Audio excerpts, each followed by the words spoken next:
Da dooba dooba dooba da da da dooba dooba dooba dooba dooba da. Who's to blame? Da da dooba dooba dooba dooba. Who's to blame? Hey, yeah, yeah, yeah. St. Louis Organics presents Who's to Blame, the podcast, episode 508. I'm your host, Dre Montez, and how is everyone doing today? You know, when you're doing a live show, sometimes you forget to hit a button, and I forgot to hit a button, so bear with me while we figure out how to hit the button. Okay, here we go. We're about to get going here. Again, if your first time tuning in, thank you so much. I'm your host, Dre Montez, and this is Who's to Blame, the podcast. And, sometimes things happen, I think that's why I need an assistant. I really need an assistant. But again, thank you for tuning into the show, good people. You can watch the show on Facebook. We have a page, Who's to Blame. Instagram at W2B Dre. I'm sorry, Twitter at W2B Dre Montez. Instagram, Who's to Blame, the podcast, and YouTube, Dre Montez. And for your listening pleasure, wherever you get your podcast at, you can listen to Who's to Blame, the podcast. But just in case you get a little jittery out there, you're like, well, I can't find it, Dre. I don't know how to do it.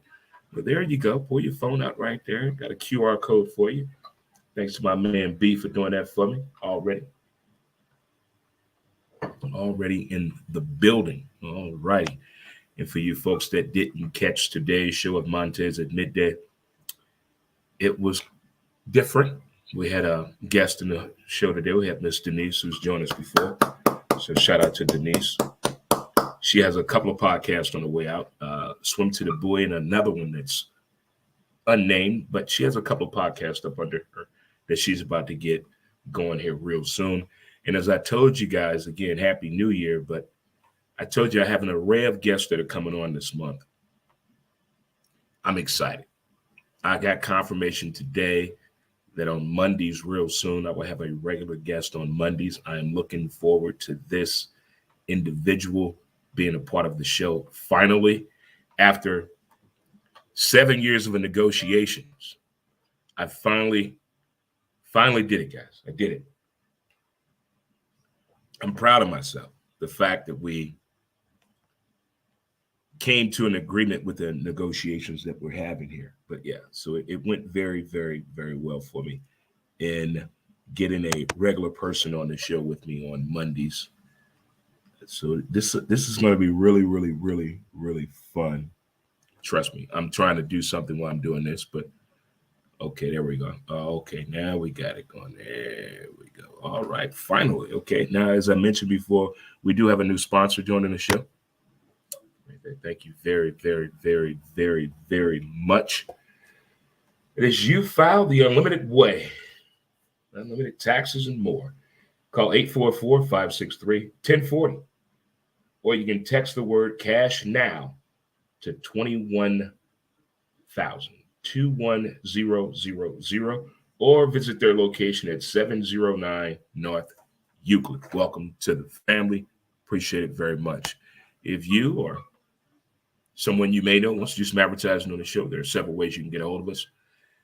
You can text us on the show, of course, and you can also get a hold of us through our website at www.dremontez.com for sure. We can definitely get that all taken care of. But for the good people out there, high fives in the building. Chest bump. Let's hug it out.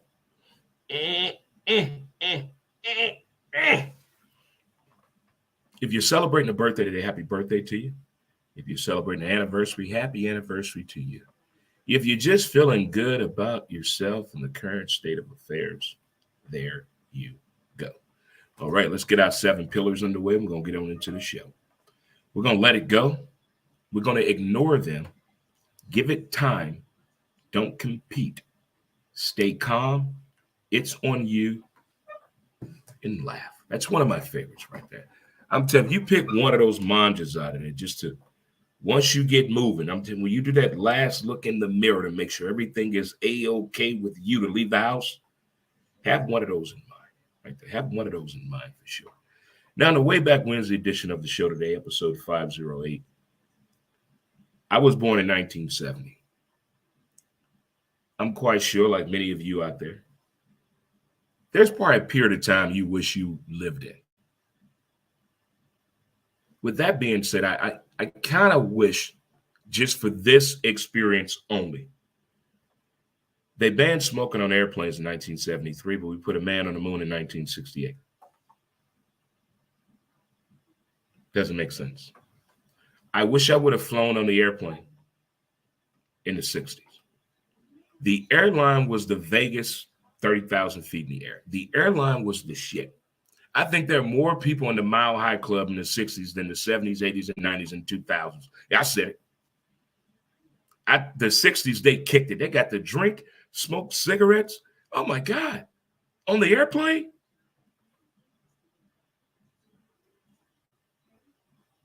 Now, with all the restrictions right now and everything, the airplane is like how the library used to be back in the 80s. You can't do nothing on a plane no more.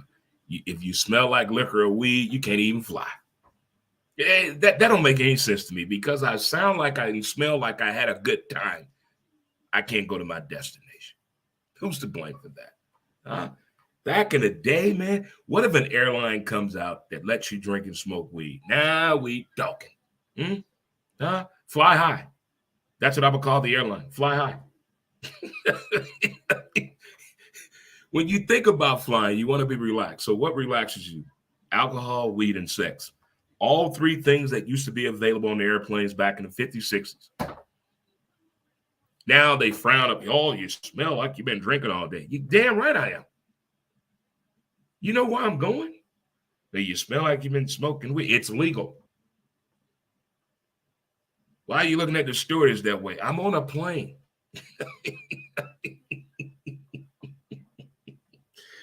I just wanted to get that out there. Thank you so much right there for that little rant that I let go right there on this Way Back Wednesday edition of Who's to Blame, the podcast. But really, seriously, the topic of discussion today is, now what?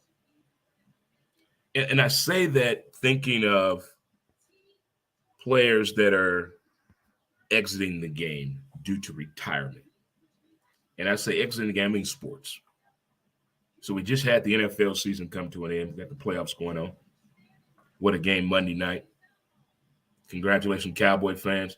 How many Cowboy fans did you smell on Tuesday before you saw them? I told you Cowboy fans wear too much cologne and too much weave. All Cowboy fans. True story. I stick by that. True story. You can smell a Cowboy fan before you hear him. True story. But this exit strategy from the sporting world, you can never recapture what you had on the field. You can't. I don't care what level of sports you played at. Okay? The level of sports you played at, when you left that game, that particular sport, did you find something to replace it? Did you? Did you find something to replace what you had, the way you felt when you played the game or sport of your particular choice? I'm talking to people that did something over 10 years. If you did it less than 10 years, you're just fucking around.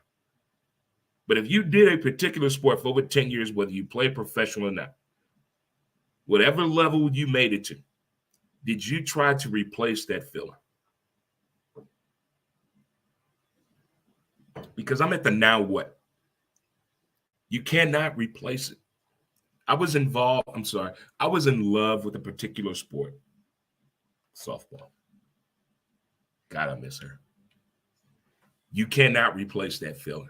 You cannot. And I took advice from people who left the game the way they want to leave the game. And they told me this. Bruh, man, Dre, you cannot take the game with you when you leave. Hello? You got to leave it here. It got to stay right here.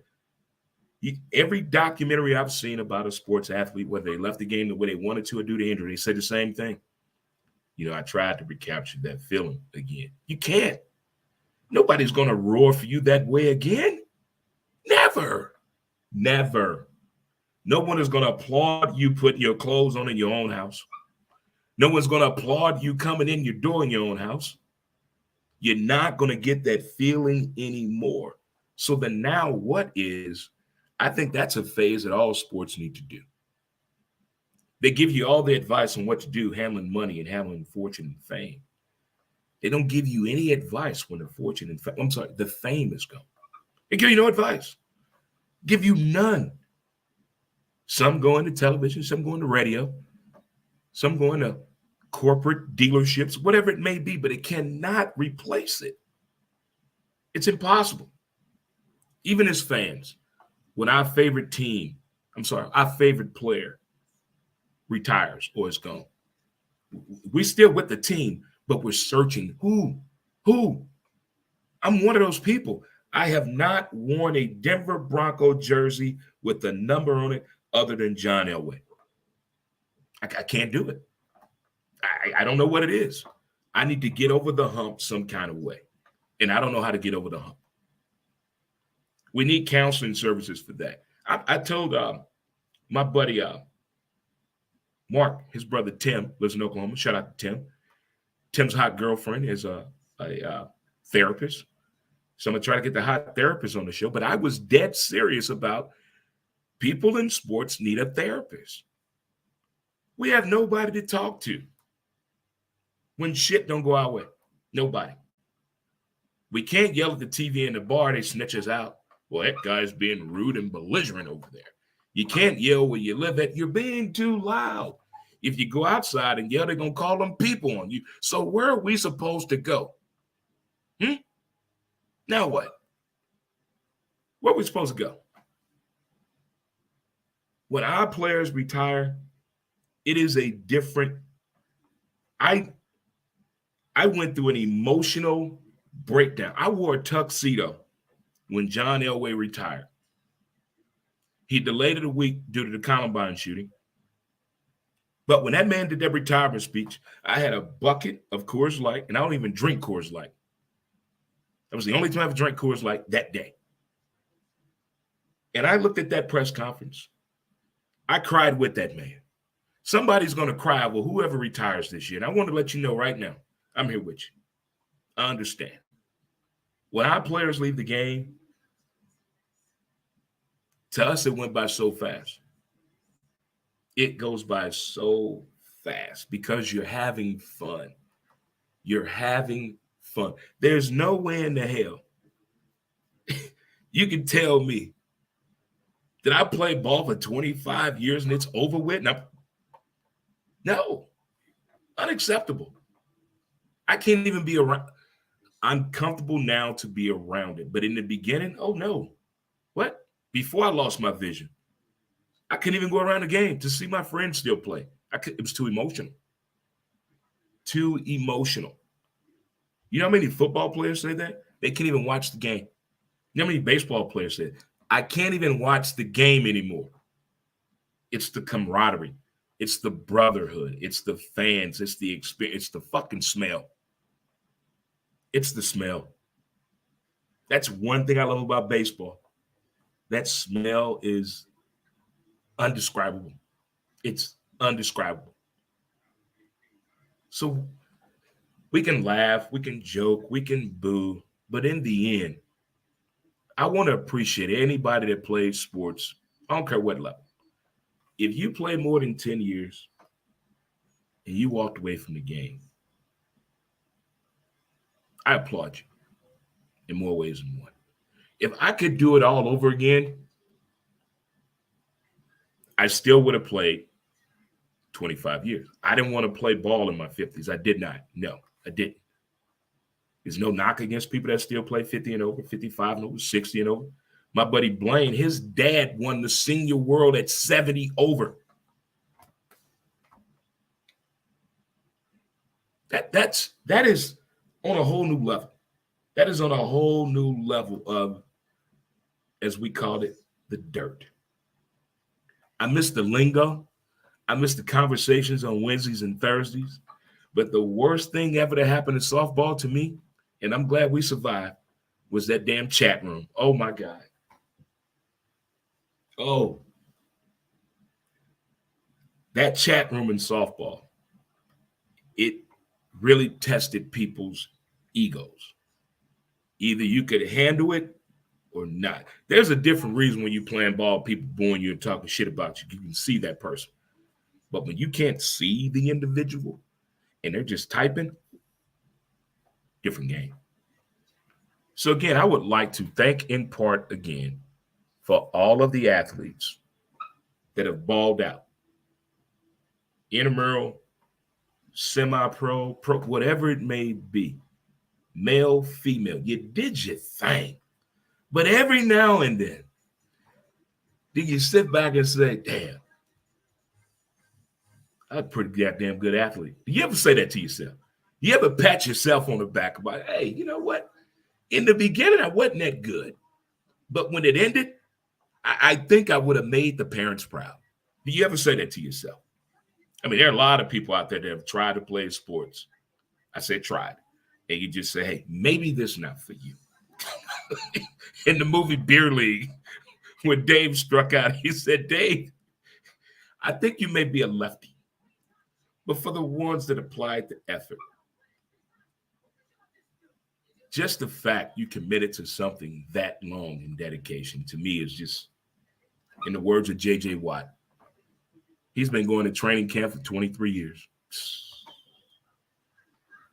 It's the beginning of the season that I really get emotional. And then in September, because that's the end of the softball season, I really think about the guys, former teammates and coaches, the competitive nature. I'm going to really put myself out there and try to attend more than 10 softball tournaments, other than going to my man Albert Thomas softball tournament and the one tournament of the year that they have out in Ferguson out there. So other than that, I'm going to get out there and do more tournaments. I want to go to more tournaments. I want to see what the new caliber of athletes look like. I want to see that. I'm really excited to see that. But of all the players in the NFL that may be retiring, I've appreciated it. I have. I'm a fan of the game. There are a lot of people that think the games are rigged, this and that. What was Dak drinking on the sideline the other night? But I tell you one thing for sure. I'm sorry, I'm not going to tell you that for sure. How can I say this? If you look at Dak Prescott eyes in that game Monday, what did you see? Yep. He had them cocaine eyes. I've never seen Dak Prescott eyes look like that before. You tell me. I'm not saying. Do they even test for coke in the NFL? Do they? They do. Did he get dropped Tuesday? We'll never know. We'll never know. We will never, ever, ever know. And hopefully today we find a little bit more about Sean Payton and the Denver Broncos. They did not invite me to the meeting. Assholes. I was prepared to fly, had my bag packed and everything, but oh well. We're going to move it on right along. But again, I want to know the now what when you retire. Did you think about the now what the week of retirement? 2 years before? 5 years before? Everybody talks about the 5-year plan. Do you have a plan on what you do in the next 5 years or what you'll be doing 5 years from now? That is the question. That right there is a question. I think in 5 years, I should eclipse 7,000 podcasts by then. Can we do that by then? I think we can. Because I told you, we got some exciting guests coming on the show here in the next few weeks. I'm excited to bring a real important guest to me. Will be joining the show on Mondays. I'm so excited. On Montez at Midday. You can check that out on Facebook, Twitter, and YouTube as well. Montez at Midday. Check it out for sure. I'm excited about this guest. I mean, I've been working on this for over 7 years. Do you believe over 7 years I've been working on this? So it pays off right there. Again, if you want to do some advertising with the show, you can reach out to us, reach us any kind of way, but hit that website, DreMontez.com, and we'll definitely get back to you. We can help out any type of budget you may have for your advertising and marketing needs. But as I said before, this has been episode 508 of Who's to Blame, the podcast. And I want to thank you guys for tuning in today and listen to me rant and rave about flying in the 80s, or well, the 60s. They used to kick it on their line back in the day. Real talk. And now, what is my reference to people retiring in the NFL or in the world of sports? That now what comes up? Because you can't replace that feeling. I'm Dre Montez, and you're you. And thank you again for tuning into the show. This has been St. Louis Organics Presents Who's to Blame, the podcast. You guys enjoy the rest of your way back Wednesday. And we're out of here, good people. And until next time, peace.